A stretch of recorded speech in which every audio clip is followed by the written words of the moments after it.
Are our efforts to close the achievement gap doing more harm than good? What is the achievement gap anyway, and why is it so poorly understood? Earlier this week, the Sacramento Observer hosted a Black Education Town Hall, and it was a virtual webcast that addressed what they called the African American Achievement Gap. But think about it. What if they removed the gap, and the forum was instead called African American Achievement?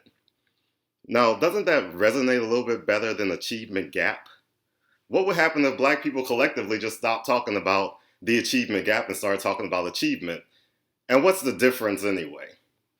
So last week I met a high school assistant principal and she told me that she didn't know what the achievement gap was. She's not alone. Most people don't really understand what the achievement gap is. And when you look at formal definitions, they can be pretty confusing too. For example, the glossary on education reform defined the achievement gap as any significant and persistent disparity in academic performance or educational attainment between different groups of students. Then if you look at Wikipedia, it says that there's a variety of measures that indicate the achievement gap, including standardized tests, grade point average, dropout rates, and college enrollment. So when we look at these types of definitions, it almost seems like there's a little something missing. Is that it? Is it just some measures that yield different results by different groups of students? And is it fair to say that one group of students have a higher level of achievement because of how they measure it on this test? Now imagine you're working for a large company, a large corporation, and the company CEO comes in and says, there's this disturbing performance gap between white and black employees. Black employees are consistently exhibiting lower performance levels than white workers. How would you feel about that? You'd probably be kind of like, really? And you have all these questions. You'd be asking, well, what performance indicators are you looking at? Well, we're looking at the ones that go on to get senior level positions. Well, maybe that doesn't have anything to do with me. Maybe you have a racist corporation. Well, we looked at this test that we gave you all last year. You mean the test that really didn't say anything about what I'm doing right now? You would have lots of questions. But we have our children in these schools, and these schools are telling us that there's this achievement gap between black and white students, and oddly, we don't have the same questions. We kind of take it as this fact. Do we have to? Should we? Now, interesting, there's an achievement gap between Asian and white students that's very long-standing and is actually getting worse. If you look at an article that Mark Perry wrote last year, it was called, "What if the Asian-white achievement gap were treated the same as the white-black achievement gap?" Now, when we think about the white-black achievement gap, how does this look in practice? So I constructed this graph which has two groups of students represented by two arrows, and it shows a closing gap between those students. That's essentially what we're trying to do when we are attempting to close the achievement gap. Now, when we look at this and analyze it more critically, what we are actually suggesting is that the objective of education should be for black students to try to match the level of achievement of white students as indicated by a specific measure. So instead of us looking at the prize being these things like graduating, going to college, getting good jobs, being good citizens, we're actually looking at another group of students whose indicator or whose measured level may or may not have anything to do with actual achievement. Now, when we think about the idea of closing the achievement gap, we should really think about what our true objective should be. Should it be for one group to be like another group of students? Or should it be for every student to try to reach the highest level possible? When we think about closing the achievement gap, we should consider the wise words of a philosopher who I like to follow. His name is Ice Cube. And he said, but ask yourself, who are they for us to be equal to? But ask yourself, who are they for us to be equal to? Now, I want to show another graph. What if achievement actually looked like this? Now, what's the difference between this graph and the other graph? It's pretty drastic. It's a pretty radical difference. I'm sure you would agree.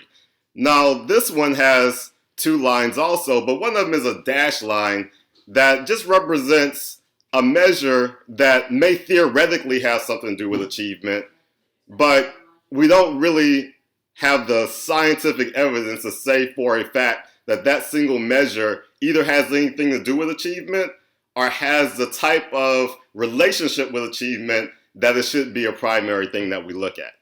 But when we look at the line of the group who we are interested in advancing their highest levels of achievement, what we see is different points where on a relative level, they could be doing good or bad. We're also looking at different types of measures. We're looking at both forward and backwards progress and up and down progress. This is a graph that shows your relative strengths as opposed to a comparative strength. It's something that's dynamic as opposed to linear, and it's complex as opposed to being fixed. Now, isn't that what education really should be about? Shouldn't it be about us looking at students on the individual level and measuring them on multiple indicators of achievement, not just singling out the rigid things that we see in the definitions that's embedded or implied within the achievement gap?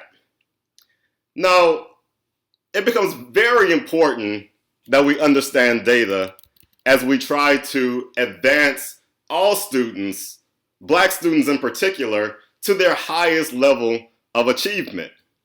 Again, when we look at these rigid definitions and this narrow focus of data points, common sense tells us that achievement, in its broadest sense, when we think about the characteristics that we should be looking for that would give us the knowledge and give us the evidence that we need that this student either needs help or they have something that we can build on in order to help them reach their highest level of achievement.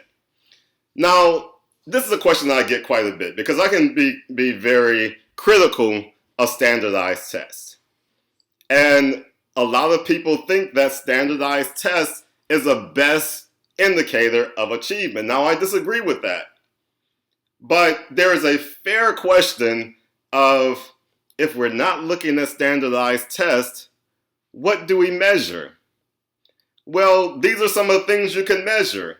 And I talk about these in chapter 1 of my book, No BS, Black People Need People Who Believe in Black People Enough Not to Believe Every Bad Thing They Hear About Black People. But these are some of the things you can measure.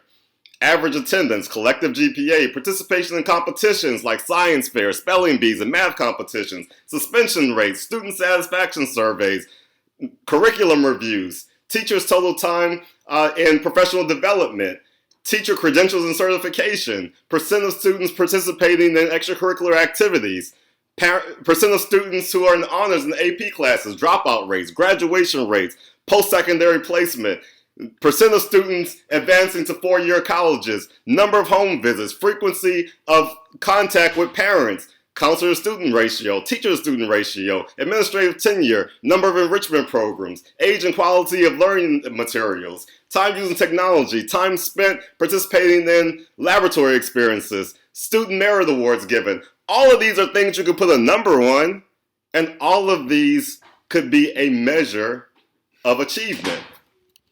So, as I close, I just want us to think very carefully about the conversations we are having related to the achievement gap.